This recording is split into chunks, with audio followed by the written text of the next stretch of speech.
Mongella, for your dedicated work that has brought us to this point. Distinguished delegates and guests, I would like to thank the Secretary General for inviting me to be part of this important United Nations Fourth World Conference on Women. This is truly a celebration of the contributions women make in every aspect of life, in the home, on the job, in the community, as mothers, wives, sisters, daughters, learners, workers, citizens, and leaders. It is also a coming together, much the way women come together every day in every country. We come together in fields and factories, in village markets and supermarkets, in living rooms and board rooms. Whether it is while playing with our children in the park or washing clothes in a river, or taking a break at the office water cooler, we come together and talk about our aspirations and concerns. And time and again, our talk turns to our children and our families. However different we may appear, there is far more that unites us than divides us. We share a common future, and we are here to find common ground so that we may help bring new dignity and respect to women and girls all over the world, and in so doing, bring new strength and stability to families as well.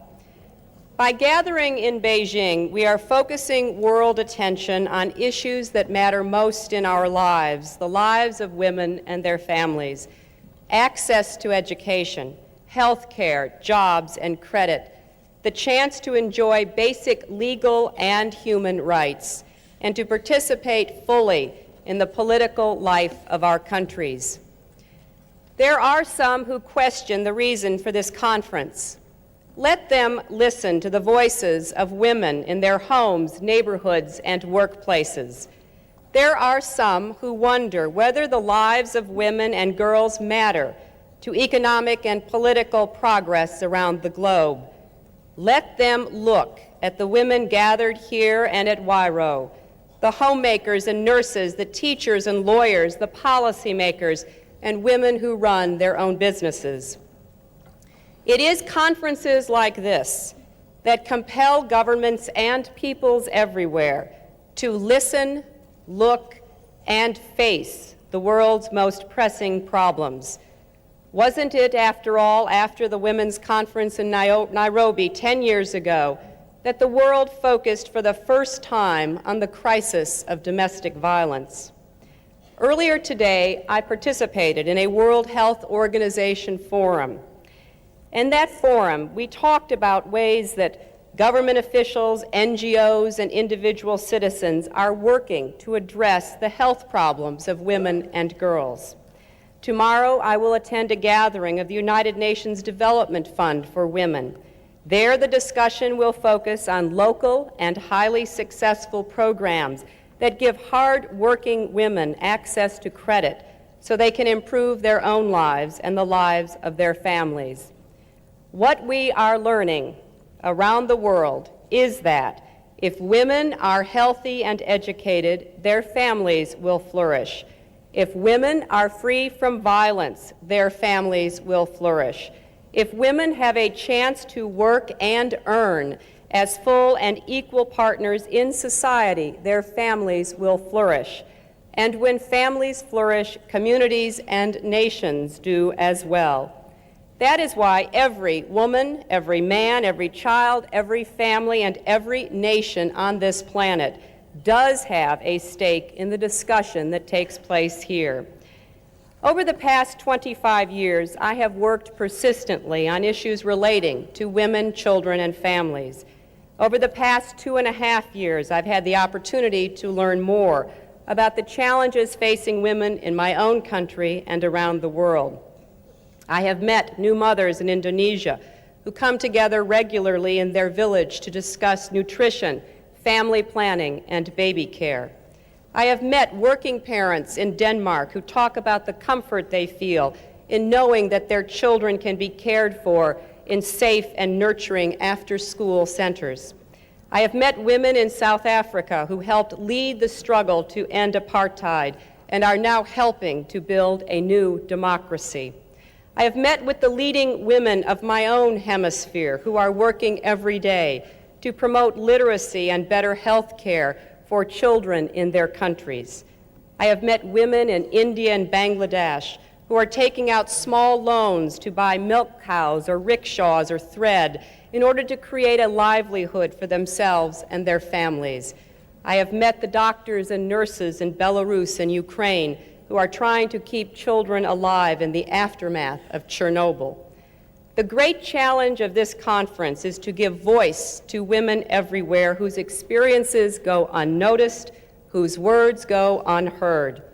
Women comprise more than half the world's population, 70% of the world's poor, and 2/3 of those who are not taught to read and write.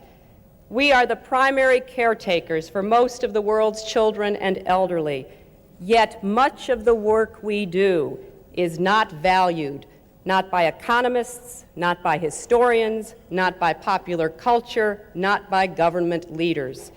At this very moment, as we sit here, women around the world are giving birth, raising children, cooking meals, washing clothes, cleaning houses, planting crops, working on assembly lines, running companies, and running countries. Women also are dying from diseases that should have been prevented or treated. They are watching their children succumb to malnutrition caused by poverty and economic deprivation. They are being denied the right to go to school by their own fathers and brothers. They are being forced into prostitution, and they are being barred from the bank lending offices and banned from the ballot box. Those of us who have the opportunity to be here have the responsibility to speak for those who could not. As an American, I want to speak for women in my own country, women who are raising children on the minimum wage, women who can't afford health care or child care, women whose lives are threatened by violence, including violence in their own homes. I want to speak up for mothers who are fighting for good schools, safe neighborhoods, clean air, and clean airwaves.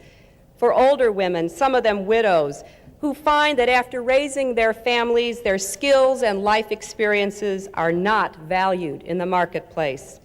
For women who are working all night as nurses, hotel clerks, or fast food chefs so that they can be at home during the day with their children. And for women everywhere who simply don't have time to do everything they are called upon to do each and every day. Speaking to you today, I speak for them just as each of us speaks for women around the world who are denied the chance to go to school or see a doctor or own property or have a say about the direction of their lives simply because they are women. The truth is that most women around the world work both inside and outside the home, usually by necessity. We need to understand there is no one formula for how women should lead our lives.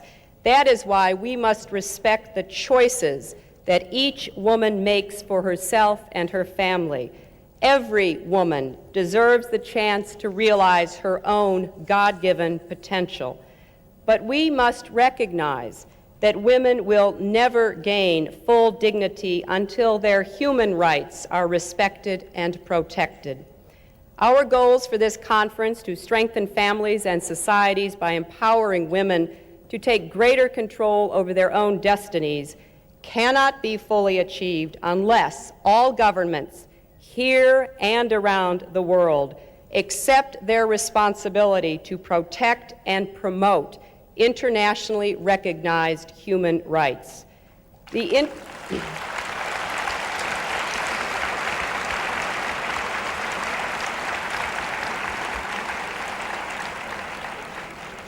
international community has long acknowledged and recently reaffirmed at Vienna that both women and men are entitled to a range of protections and personal freedoms, from the right of personal security to the right to determine freely the number and spacing of the children they bear. No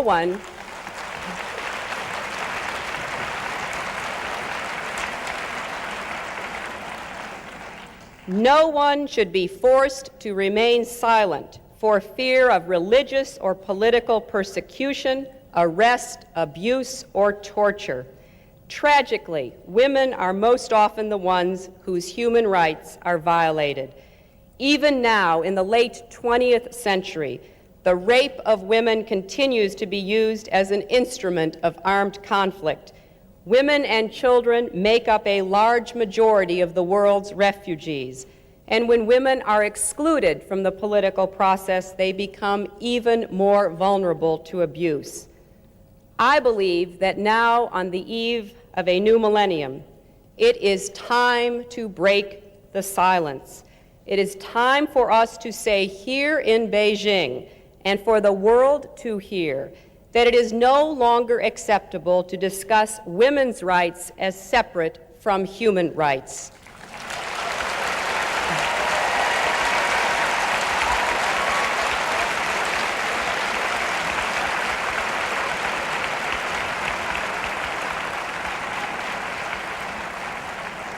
These abuses have continued because for too long, the history of women has been a history of silence. Even today, there are those who are trying to silence our words. But the voices of this conference and of the women at YRO must be heard loudly and clearly. It is a violation of human rights when babies are denied food or drowned or suffocated or their spines broken simply because they are born girls.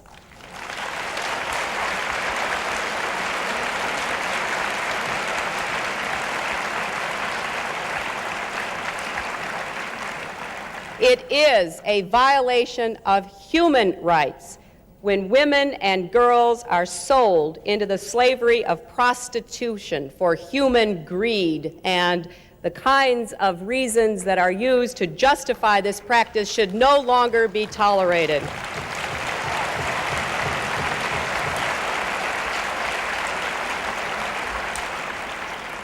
It is a violation of human rights when women are doused with gasoline, set on fire, and burned to death because their marriage dowries are deemed too small.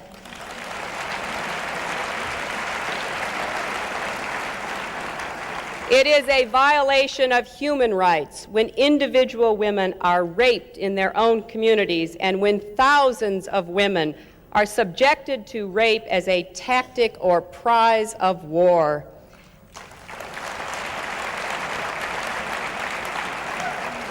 It is a violation of human rights when a leading cause of death worldwide among women ages 14 to 44 is the violence they are subjected to in their own homes by their own relatives.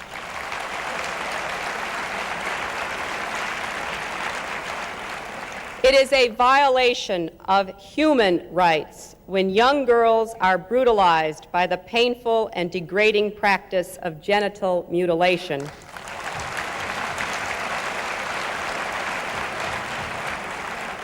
It is a violation of human rights when women are denied the right to plan their own families, and that includes being forced to have abortions or being sterilized against their will.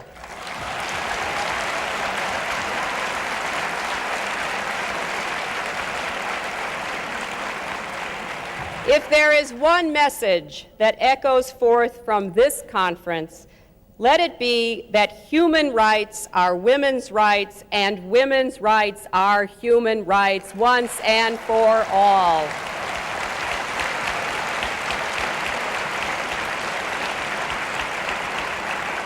And among those rights are the right to speak freely and the right to be heard. Women must enjoy the rights to participate fully in the social and political lives of their countries if we want freedom and democracy to thrive and endure. It is indefensible that many women in non-governmental organizations who wish to participate in this conference have not been able to attend or have been prohibited from fully taking part.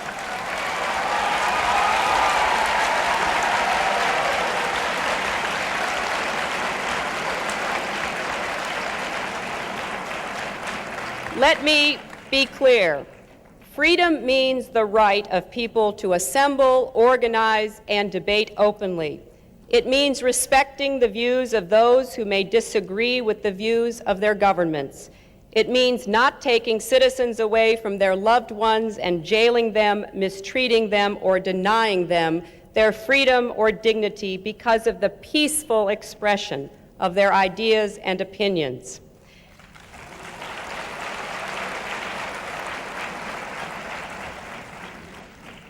In my country, we recently celebrated the 75th anniversary of women's suffrage.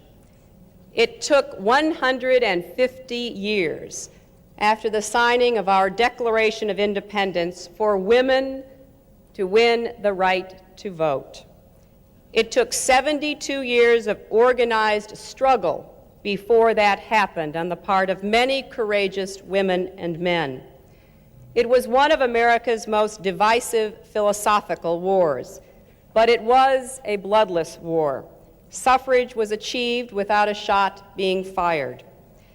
But we have also been reminded in VJ Day observances last weekend of the good that comes when men and women join together to combat the forces of tyranny and to build a better world. We have seen peace prevail in most places for a half-century.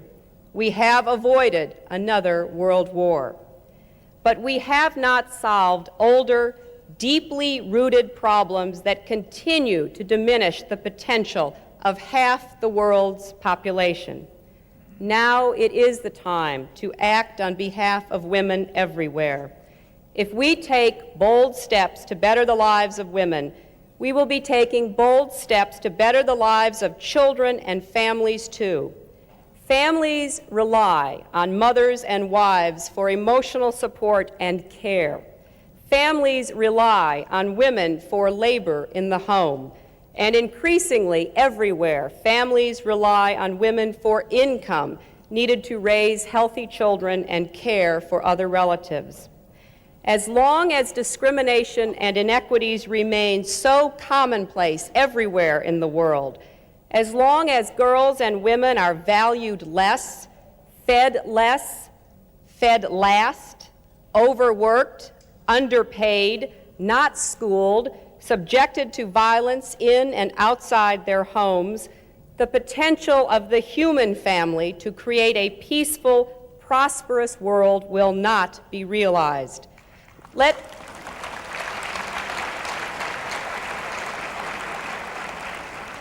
this conference be our and the world's call to action. Let us heed that call so we can create a world in which every woman is treated with respect and dignity. Every boy and girl is loved and cared for equally, and every family has the hope of a strong and stable future. That is the work before you. That is the work before all of us who have a vision of the world we want to see for our children and our grandchildren. The time is now. We must move beyond rhetoric. We must move beyond recognition of problems to working together to have the common efforts to build that common ground we hope to see. God's blessings on you, your work, and all who will benefit from it. Godspeed, and thank you very much.